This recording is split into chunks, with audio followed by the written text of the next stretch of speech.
প্রিয় গাছ, আমি একটি ভিডিও নিয়ে আসছি। আমি এই মুহূর্তে অবস্থান করছি আমাদের জমিনে, কৃষি জমিনে।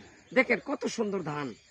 আমি এখানে আসার উদ্দেশ্যটা হলো কি, এই বছর আল্লাহ পাক আমাদেরকে যে নিয়ামত দিয়েছে, কৃষকরা বহুত কষ্ট করেছে, সার দিয়েছে, বীজ দিয়েছে, কত কষ্ট করে ক্ষেত নিরেছে।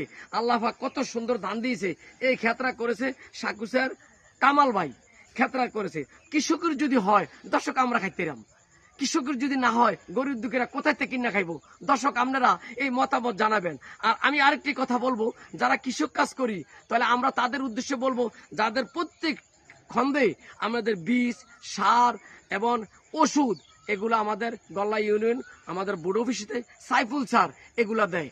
আপনাদের জমিন করতে গিয়া কোনো সময় যদি পোকায় ধরে ধানের আগা শুকিয়ে যায়, কোনো সমস্যা হয়, আপনারা সাইফুল স্যারের সাথে যোগাযোগ করবেন।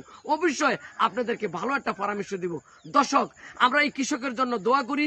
আর কৃষকের মনে এই বছর প্রচন্ড খুশি, আলহামদুলিল্লাহ। প্রত্যেকের কাছে আমার অনুরোধ, আমার এই চ্যানেলটা লাইক কমেন্ট শেয়ার করবেন। সবাই ভালো থাকবেন। আমার আরেকটি চ্যানেল আছে সেলিম ড্রাইভার 02। দেখেন পাত্রের কত সুন্দর দৃশ্য, প্রত্যেকটি জমিনে ধান। এই ক্ষেত্রে করছে সাকুসের ইসব ভাই। এই দেখেন দারোয়া বাজারের দৃশ্য। এই যে দেখেন পূর্ব দিকে সাকুস, এই দিকে এই যে কুন্দারপাড়, সুন্দর। সবাই ভালো থাকবেন। কৃষকদের জন্য আমিও দোয়া করি, দর্শক আপনারাও দোয়া করবেন। এই বছর ধানের বাম্পার খুলে গেছে।